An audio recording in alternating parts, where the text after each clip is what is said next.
Hello my dear students आज आमी आलोचना करिम नरेशन सम्पर्के नवम श्रेणी और दशम श्रेणीर कारणे भिडिओटा बहुत इम्पर्टेन्ट है। सोआ इयाते क्वेश्चन नम्बर 1 दिया आछे मधु सेज एम आई गिल्टी। एटो एटा प्रश्नबोधक वाक्यर उदाहरण है। प्रश्नबोधक वाक्यर उदाहरण बा इंटरगेटिव सेंटेन्सर नरेशन केनेকৈ करिब लागे तोमालोके एइटो भिडिओर परा शिकिबा। ओके इयाते दिया आछे मधु सेज अर्थात मधुए कय एम आई गिल्टी मैं दक्षिणे। एटो इनडाइरेक्ट नेरेशन लै परिवर्तन करिब लागे। आमी जानो नेरेशन केई प्रकार दुई प्रकार एटा हल डायरेक्ट नेरेशन और एटा हल इनडाइरेक्ट नेरेशन। ऊर्ध्वकमार भितरत एनेकुवा ऊर्ध्वकमार फर्म यदि दिया थाके तेनहले आमी डायरेक्ट नेरेशन बुली कम। ओके एटो आमी केनेকৈ लिखिम सोआ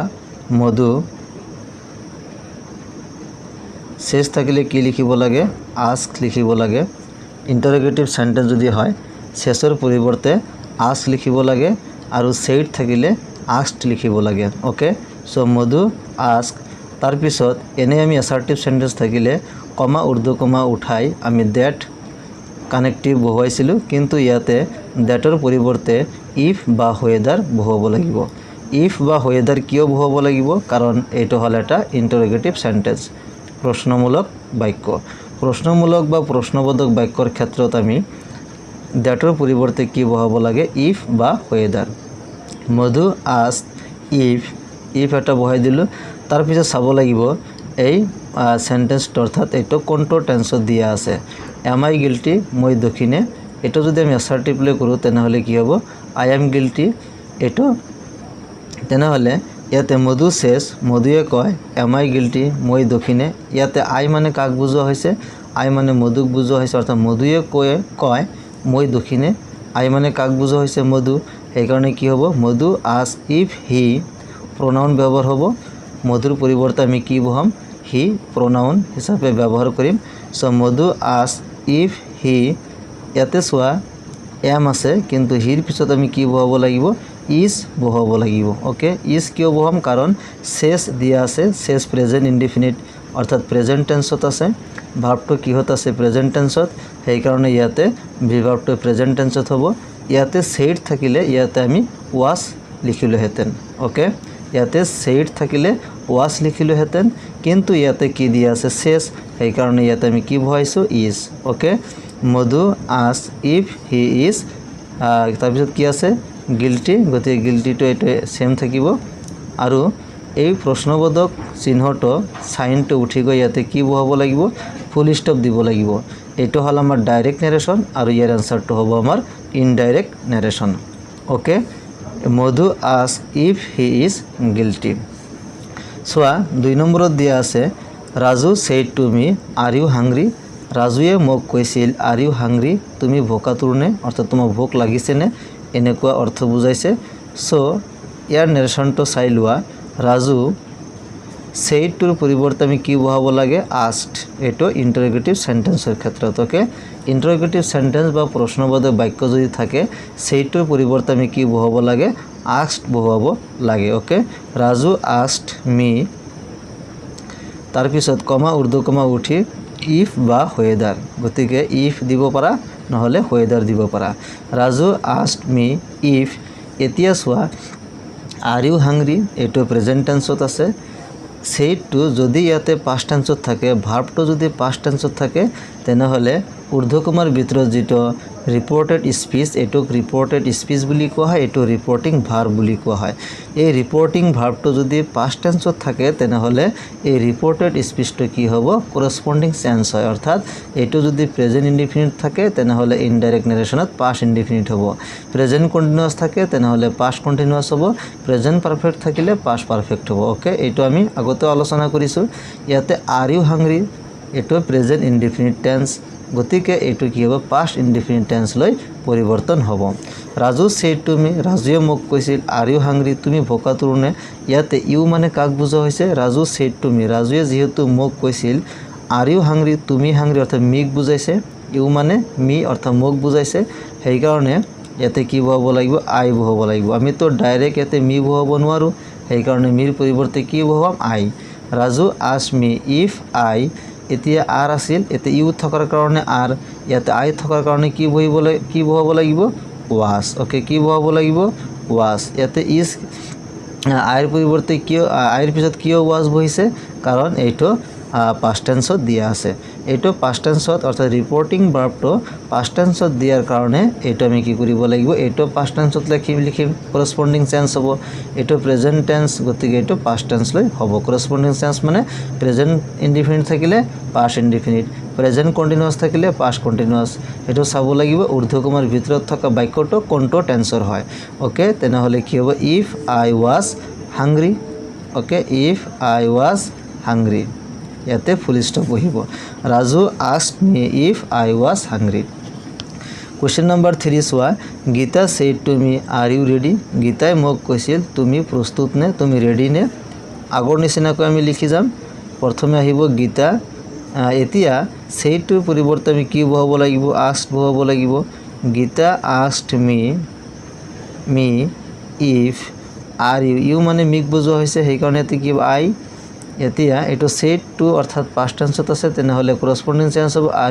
are you ready তেনেহলে এতে কি হ'ব if I was কি বহিব if I was ready okay if I was ready Gita asked me if I was ready question number 4 Ram said to me Rame মোক কৈছিল are you coming তুমি আহি আছানে okay so Ram said to পৰিৱৰ্তে কি বহাব লাগিব asked বহাব লাগিব ওকে said to পৰিৱৰ্তে আমি কি বহাইছো asked Ram asked me if are you মানে কাক বুজাইছে মিক বুজাইছে if I are you coming তেনেহলে কি হ'ব I was আহিব if I was coming okay if I was coming কাৰণ এটো said আছে অর্থাৎ past tense আছে সেই কারণে corresponding tense হ'ব are you coming এটো present continuous tense তেনে হলে এটো কি হ'ব past continuous tense সেই কারণে I was coming okay number 5 he said to me do you know English he said to me তেওঁ মোক কৈছিল do you know English তুমি ইংলিশ জানানে এটো সুধিছে সো প্ৰথমে আহিব আমাৰ he said to পৰিৱৰ্তে কি আহিব asked আহিব okay he asked me তেওঁ মোক সুধিছিল he asked me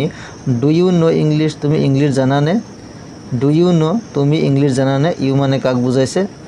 মি অৰ্থাৎ মই ইংলিশ জানোনে নাই হেটো তেওঁ মোক সুধিছিল সেই কাৰণে ইউ মানে মোক নিজকে বুজাইছে সেই কাৰণে ইয়াতে if বা whether এবাৰ whether লিখো okay whether WHETHER okay he asked me whether I এতিয়া সোয়া do you know English এটো present indefinite tense আছে যেতিয়া do you know এটো আমি assertive sentence লৈ পৰিৱৰ্তন কৰিম তেতে কি হ'ব you know English do to উঠি যাব you know English তো কি হয় এটো present indefinite tense হয় তেনেহলে present indefinite tense তো কি হ'ব past indefinite tense তেনেহলে past indefinite tense নোর past form এ বহাব লাগিব ভাৰ্বৰ past form হয় I তাৰপিছত নোর past form কি হ'ব knew okay past indefinite tense লৈ পৰিৱৰ্তন হ'ব I knew English okay I know English he asked me whether I knew English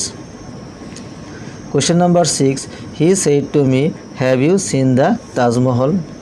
okay he said to পৰিৱৰ্তে আমি কি বহাব লাগিব he asked me তাৰপিছত if বা whether বহাব লাগিব he asked me ইয়াতে সোয়া have you seen the Taj Mahal তুমি তাজমহল দেখিছানে প্ৰথমে তোমালোকে এটো উলিয়াই লোৱা এটো কোনটো টেন্সত আছে okay have you seen the Taj Mahal তুমি কেতিয়াবা তাজমহল দেখিছানে এটো কোনটো টেন্সত আছে এটো আছে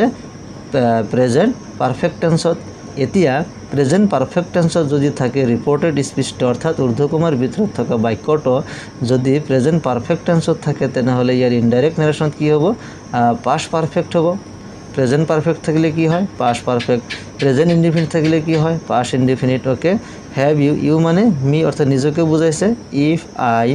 তেনেহলে আইৰ পিছত যেহেতু আমি পাস্ট পাৰফেক্ট বহুৱাম আইৰ পিছত পাস্ট পারফেক্টত কি বহে হেড বহে okay if I had okay তবে কি বহাব লাগিব এটা বিন এটা বহাব লাগিব যেহেতু পাস্ট পারফেক্ট টেন্স পারফেক্ট টেন্সত কি থাকে বিন থাকে বিন বহাব লাগিব যেতিয়া তো সরি এটা বিন নবহে ওকে আই হ্যাড ডাইরেক্ট বহিব আই had he asked me if I had তাৰপিছত past participle of man verb এটা কি আহিব সিন আহিব okay past participle of man verb কি সিন দিয়ে আছে if I had seen the Taj Mahal বাকিখিনি সেম থাকিব তাজমহল আৰু ইন্টারোগেটিভ সাইন অর্থাৎ প্রশ্নমূলক যেটো বাক্য আছে এইটো ঠিক হয় ফুল স্টপ বহিব okay he asked me if I had seen the Taj Mahal তার মানে এইটো আছিল প্রেজেন্ট পারফেক্ট আর ইনডাইরেক্ট নেরেশনত হয়ে গল past perfect I had seen the Taj Mahal question number 7 চোৱা শি সেড টু মি তাই মোক কৈছিল have you seen my brother তুমি মোর ব্রাদার ভাইক দেখিছানে okay have you seen my brother এটাও সুধিছে তেনেহলে প্রথমে আহিব আমার সি আর সেইটোৰ পৰিৱৰ্তে কি বহাব লাগিব asked okay she asked me okay she asked me if বা হোয়েদার বহুয়াম কমা উর্দু কমা উঠাই দি she asked me if have you মানে মি নিজকে বুজাইছে চোৱা তাই মোক কৈছিল have you seen my brother মোর ভাইক দেখা পাইছেনে have you seen my brother okay মই তার ব্রাদারক ভাইক দেখা পাইছনে নাই সেইটো সুধিছে ওকে এনেকুৱা অৰ্থ হ'ব তেনেহলে হ্যাভ ইউ সিন এইটো প্ৰেজেন্ট পাৰফেক্ট তেনেহলে কি হ'ব পাস্ট পাৰফেক্ট আগৰ নিচিনাকৈ আমি লিখি যাম ওকে ইয়াতে ইউ মানে কাক বুজাইছে ইফ আই হ'ব ইয়াতে আই হ্যাড হ'ব পাস্ট পারফেক্ট টেন্সত কি বহিব হ্যাড বহে ইফ আই হ্যাড সিনে থাকিব এতিয়া চোৱা মাই ব্রাদার দি আছে মাই অর্থাৎ কাক বুঝে মাই মানে সি কারণ সি সেড টু মি তাই মোক কৈছিল তুমি মোর ভাইক দেখা পাইছানে তেনেহলে মাই মানে সি বুঝাইছে সেই কারণে she asked me if I had seen সির পরিবর্তে কি বহাব লাগিব হার বহাব লাগিব ওকে সির পরিবর্তে কি বহাব লাগিব her if I had seen her brother okay if I had seen her brother ইয়াতে কি বহিব ফুল স্টপ বহিব she asked me if I had seen her brother গতিকে চোৱা নেৰেশ্যনৰ কিছুমান কোৱেশ্যন আজি আমি আলোচনা কৰিলোঁ এইটো ইণ্টাৰোগেটিভ সেন্টেন্সৰ হয় তোমালোকে এইবোৰ প্ৰথমে প্ৰেক্টিছ কৰিবা আৰু এনেকুৱা ধৰণৰ ইণ্টাৰোগেটিভ সেন্টেন্সৰ যিকোনো এনেকুৱা টাইপৰ যদি আহে তোমালোকে ইজিলি এনসাৰ লিখিব পাৰিবা তোমালোকে কিন্তু এইবোৰ খাতাত লিখিব লাগিব কপিত লিখি প্ৰেক্টিছ কৰিব লাগিব তোমালোকে যদি এইটো চেনেলত নতুনকৈ আহিছা তেনেহলে চেনেলটো সাবস্ক্ৰাইব কৰি ৰাখিবা